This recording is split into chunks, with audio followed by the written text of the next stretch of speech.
Cinema is built on memory, flickers of light, captured, repeated, remembered, but not every film gets the chance to be remembered. In the long corridors of film history, there are titles whispered about but never seen, movies that were projected only once before being recut, censored, or erased. They lived for a single night in a single room before vanishing into rumor. Some were withdrawn in panic, others dismantled by fear, and a few were buried by the very people who made them. These weren't failures, they were visions, too unfiltered, too human, too real, versions of truth that studios, audiences, and sometimes their own creators could not bear to face. For decades, fragments have surfaced, work prints, stills, fading testimonies from those who were there.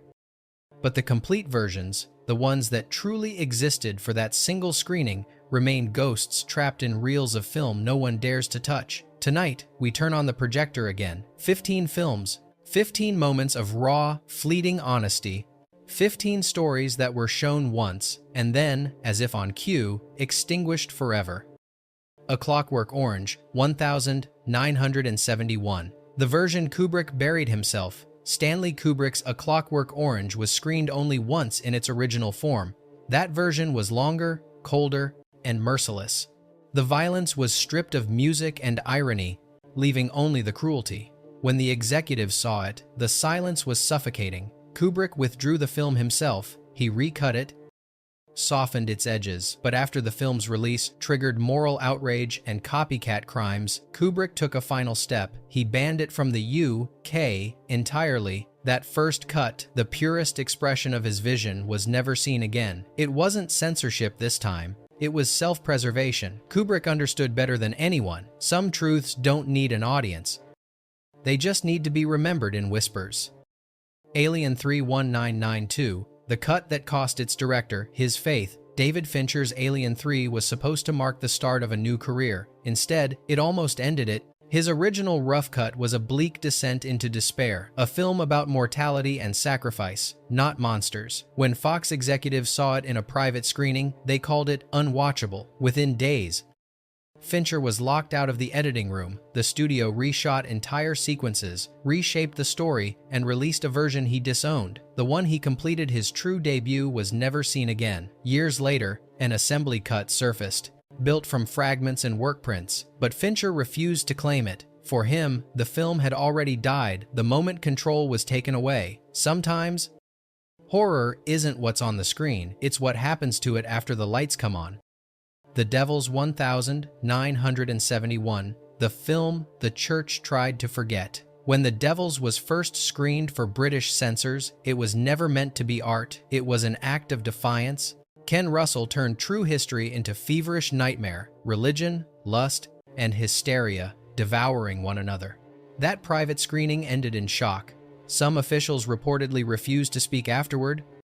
The BBFC demanded extensive cuts. Warner Brothers complied. The film that reached theaters was only a shell, its most disturbing and meaningful moments erased. The original version was never seen again. It contained scenes so raw that even today, Warner refuses to release it. Half a century later, the lost cut remains hidden, protected not by copyright, but by fear, Russell once said. They called it blasphemy. I called it truth. And the truth, as always, didn't survive the projection booth. Gremlins 1984, the Christmas movie that wasn't meant for kids. Before Gremlins became a mischievous holiday hit, Joe Dante's original version was something far darker. In the first internal screening at Amblin, the Gremlins weren't playful, they were predators. There were deaths, blood, the dog didn't make it to the credits. Spielberg sat through the screening without a word. When it ended, he told Dante quietly, "It's brilliant, but no one can watch this." The next day, reshoots began. The tone shifted. The horror was dulled. That original version, shown only once, was locked away. No frame has resurfaced. Crew members claim it was terrifyingly effective and completely unmarketable. Ironically, the film that helped create the PG-13 rating once stared straight into the rated abyss. And for one night, it belonged there. Possession 1981, the film that broke its audience. Andrzej Żuławski's Possession has always been described as madness on screen, but the version that premiered once at a European showcase went even further, 30 minutes longer, more erratic, more unhinged. It wasn't just a film, it was an emotional collapse turned into art.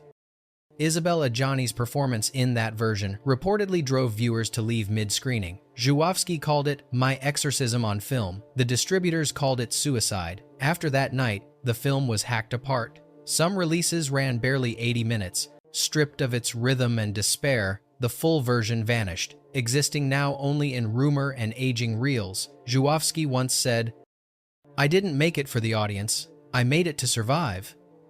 Maybe that's why it couldn't survive the audience either. Natural Born Killers, 1994. The version too real to release. Oliver Stone built Natural Born Killers as a mirror, not a movie, one that reflected our obsession with fame, death, and televised violence. But when the first uncut version was screened privately for executives and censors, the reflection was unbearable. The footage was dizzying, murder staged as satire, comedy spliced into carnage, laughter bleeding into horror. The MPAA refused to rate it. Warner Brothers called it a weapon, not a film. Stone fought for his vision, but the version that shocked that first audience was never seen again. He was forced to trim the excess to make the nightmare palatable. Even the director's cut fans celebrate today is missing moments no one outside that screening has ever witnessed. That first cut wasn't entertainment, it was indictment, and that's why it had to be buried. Event Horizon 1997. The version that gazed into hell. Before it became a cult classic, Event Horizon was a film too disturbing for its own studio. Paul W.S. Anderson's original cut was longer, bleaker, and filled with images so violent that the first test screening ended in chaos.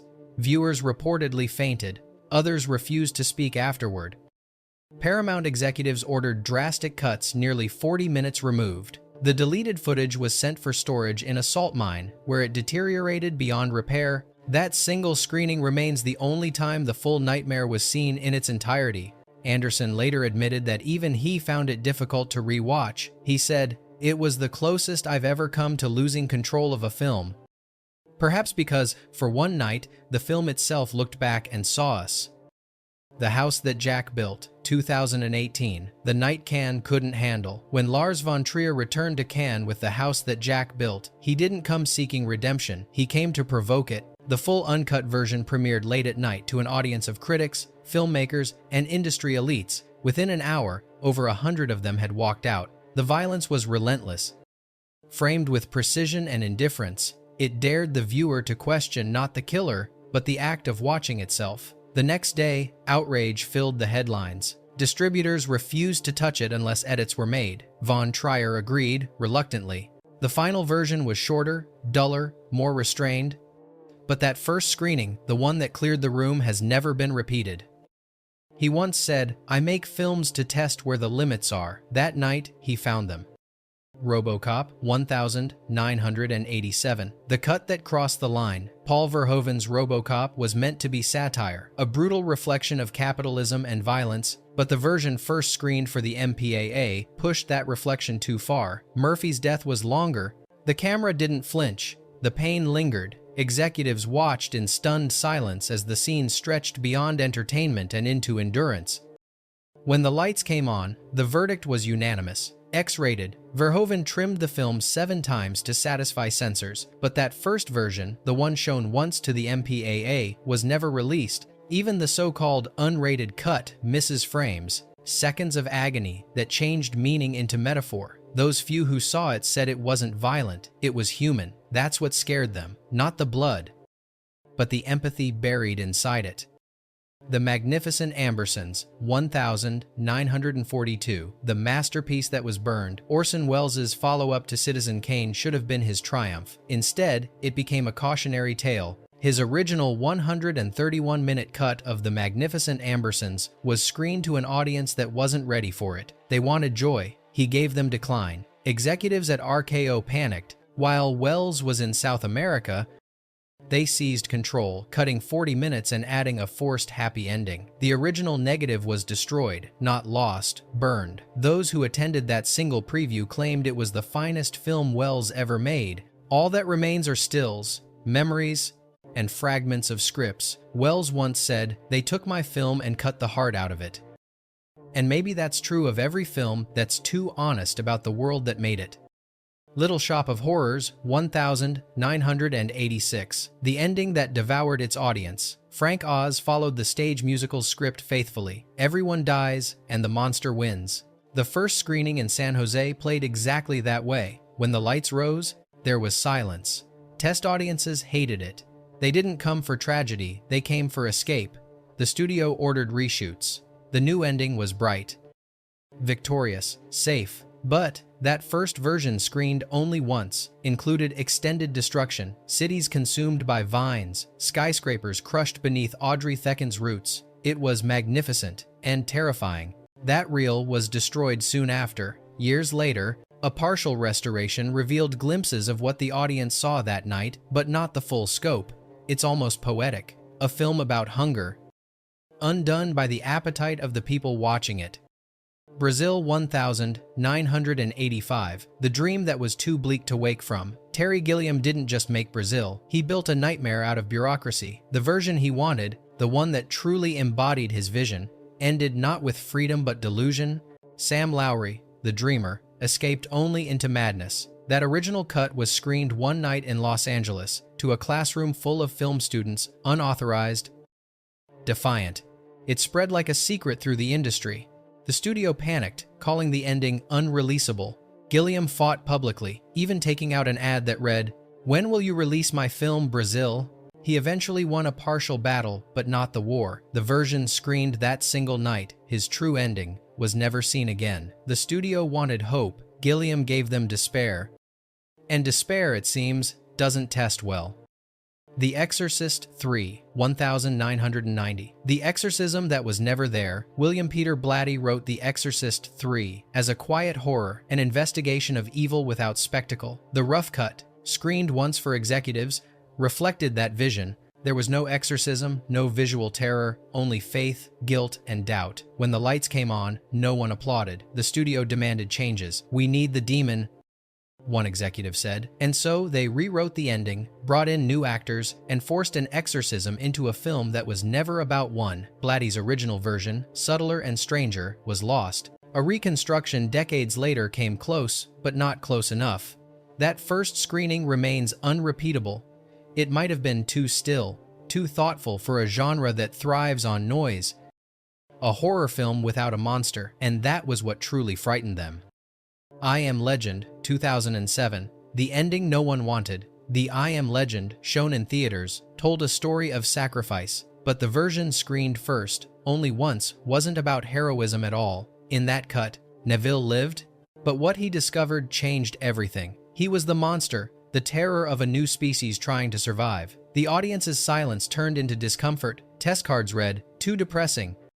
Studio executives ordered a new ending within days. Explosions replaced introspection. Redemption replaced guilt. The original version, the one aligned with Richard Matheson's novel, was shelved. Even the alternate ending released later was softened, missing the tension, the dread, the stillness. That single showing proved something Hollywood already knew. Truth doesn't sell as well as survival.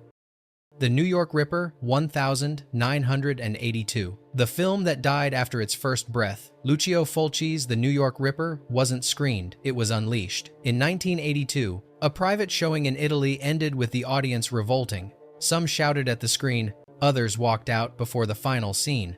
Even by the standards of Italian horror, it was too much, too cruel, too personal.